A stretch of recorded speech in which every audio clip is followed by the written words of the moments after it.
क्या आप जानते हैं हमारे देश के एक राज्य में 70+ लोगों की जानें चली गई है। क्या आप जानते हैं हमारे देश के एक राज्य में 5 से 6 लाख लोग अपने घर से बेघर हुए हैं।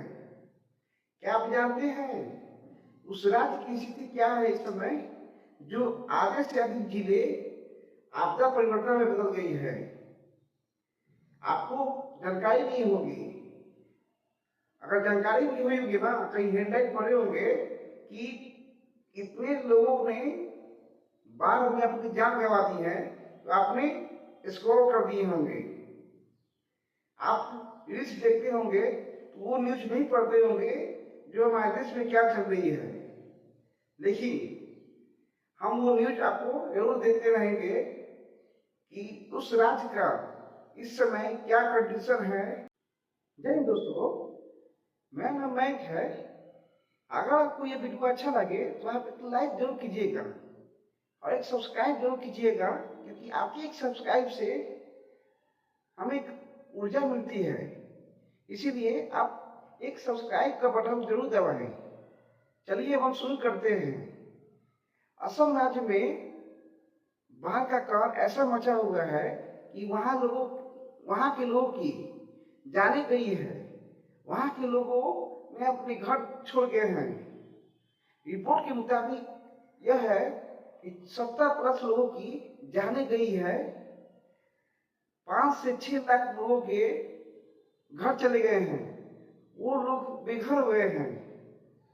बहुत सारे जीव जंतु पशु उस बाढ़ की चपेट में मौत हो गई है। वहां की क्लाइमेट इतनी बदली है कि बाढ़ जो है ना, ट्राई माँ बचा दी है। चारों तरफ बाढ़ का कहर ऐसा मचा है कि आप देखे होंगे।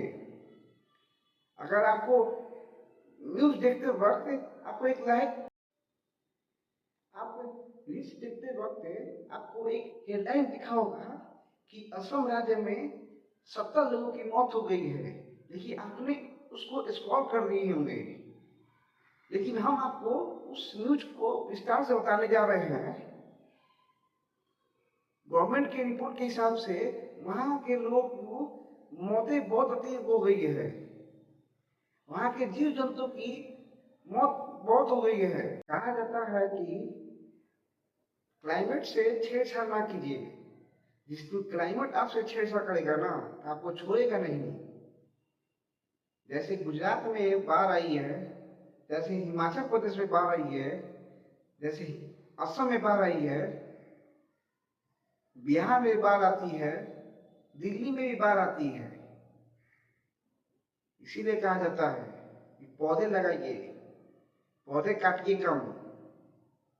असम में जैसे हाल है ना इस समय, बहुत बुरा हाल है। वहां असम के आधे से अधिक जिला में बाढ़ का कहर मचा हुआ है।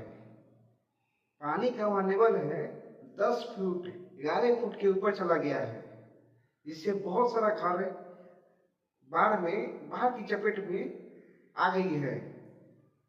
आपको पता नहीं है, 5 से 6 लाख लोग बेघर हो गए हैं। रोजी रोटी खत्म हो गया है। वहां के विद्यार्थी अपने पुस्तक रोड पर बिछाकर सुखा रहे हैं, क्योंकि उनका भविष्य खतरे में है। वहां के आदमी अपना अनाज लेकर भाग रहे हैं कि कल से वो क्या खाएंगे।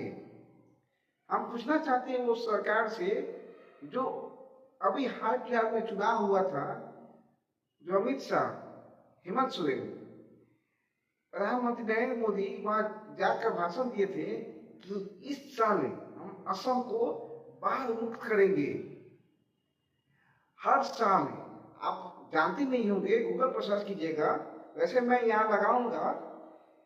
हर साल वर्ल्ड बैंक की तरफ से, केंद्र सरकार की तरफ से, असम सरकार की तरफ से हर साल करोड़ रुपए की फंड पास होती है कि असम में एक बांध बनाना है जिससे बाढ़ रोका जाए। करोड़ रुपए सोचिए ज्यादा कहाँ है।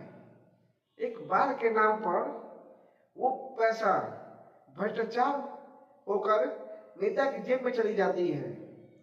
परेशान वहां की जनता होते हैं।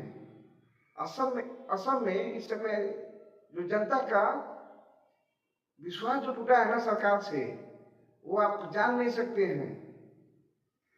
आपको ये न्यूज मिला होगा, आपने स्क्रॉल कर कर दूसरे चीज में देखने लगे।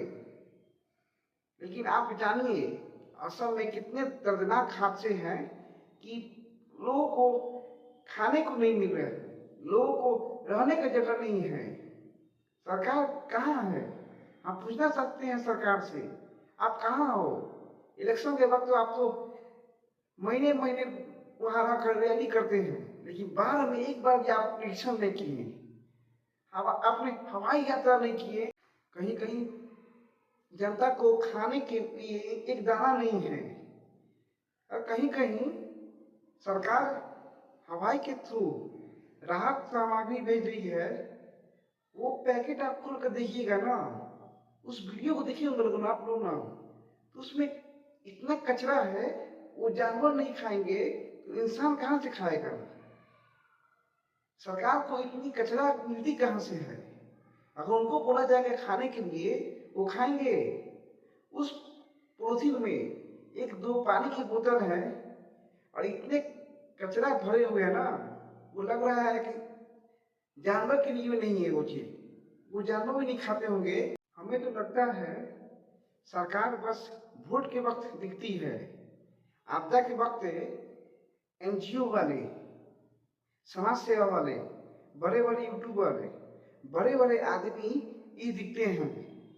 अभी असम में जैसे बाढ़ आई है ना, जितने भी बड़े बड़े यूट्यूबर हैं लाखों लाखों रुपए को दान कर रहे हैं, वहां खाना पहुंचा रहे हैं, पानी की बोतल पहुंचा रहे हैं, मेडिकल कैंप खोल दिए हैं। बड़े बड़े जो एनजीओ है ना, पंजाब के हुए, दिल्ली के हुए, यूपी के हुए, वहां जाकर बहुत बड़ी संस्था में इतने बड़े यूट्यूबर है ना, कैरी आती हुए, आयरन टेलविन हुए, बहुत बड़े बड़े यूट्यूबर, असम के सिंगर, आरसीबी जो क्रिकेटर क्लब है उनके मालिक के वहां जाकर बहुत बड़ी संख्या में खाना डोनेट कर रहे हैं, मेडिकल कैंप लगाए हैं कि वहां की जनता को दिक्कत ना हो। लेकिन सरकार है कहाँ? हर साल फंड पास होती है, हर साल बाढ़ आती है, सरकार इतने वादे करते क्यों हैं? हमें एक बात समझ नहीं आती, इतने बड़े एनजीओ, इतने बड़े यूट्यूबर के पास पैसा है, वो डोनेट करते हैं, वो ग्राउंड को उतर कर वहां के लोगों को सपोर्ट करते हैं, लेकिन सरकार कहाँ है? ना अभी तक गृह मंत्रालय का कोई रिपोर्ट आया, ना प्रधानमंत्री नरेंद्र मोदी का कोई वीडियो आया, ना हेमंत सोरेन का वीडियो आया, सब है कहाँ? असम के बारे में बहुत खराब स्थिति है इस समय। हम सब मिलकर भगवान से प्रे ही कर सकते हैं कि वहां के जो भी बचे हुए लोग हैं ना, उनको अच्छी स्वास्थ्य मिल सके, उनका जीवन पहले से बेटर हो सके। जल्द से जल्द असम एक नई ऊर्जा के तौर पर, उम्मीद के तौर पर बाहर निकले और एक नई रोशनी के साथ अपना जीवन जिए। भगवान से उम्मीद करते हैं कि असम के लोगों को आप नई ऊर्जा दे, नई हौसला दे। आप लोगों से विनती है कि आप लोग असम के हर एक नागरिक के साथ खड़े रहें। जहां तक आप लोग उनको सपोर्ट कर सकते हैं वहां तक आप सपोर्ट कीजिए, क्योंकि एक मनुष्य दूसरे मनुष्य के ही साथ देते हैं। इन नेताओं को क्या है, इलेक्शन आएंगे तो भाषण देंगे, इलेक्शन खत्म, उसके बाद वो अपने घर पर है। इसीलिए हम जैसे जनता, मिडिल क्लास लोग एक दूसरे को सहायता करते रहें। अगर मेरा वीडियो अच्छा लगे ना तो आप इस चैनल को सब्सक्राइब जरूर कीजिएगा और शेयर ज्यादा से ज्यादा कीजिएगा कि सरकार के पास ये वीडियो पहुंच सके, ये पता चले कि असम में हो क्या रहा है। मेरे वीडियो में एक कमेंट जरूर कीजिएगा कि बाढ़ हर साल क्यों आती है और जितने भी सरकार की तरफ से पैसे आती है वो कहाँ जा रही है। इस वीडियो को लाइक जरूर कीजिएगा और सब्सक्राइब जरूर कीजिएगा। फिर मिलते हैं आपसे किसी नेक्स्ट वीडियो में। जय हिंद।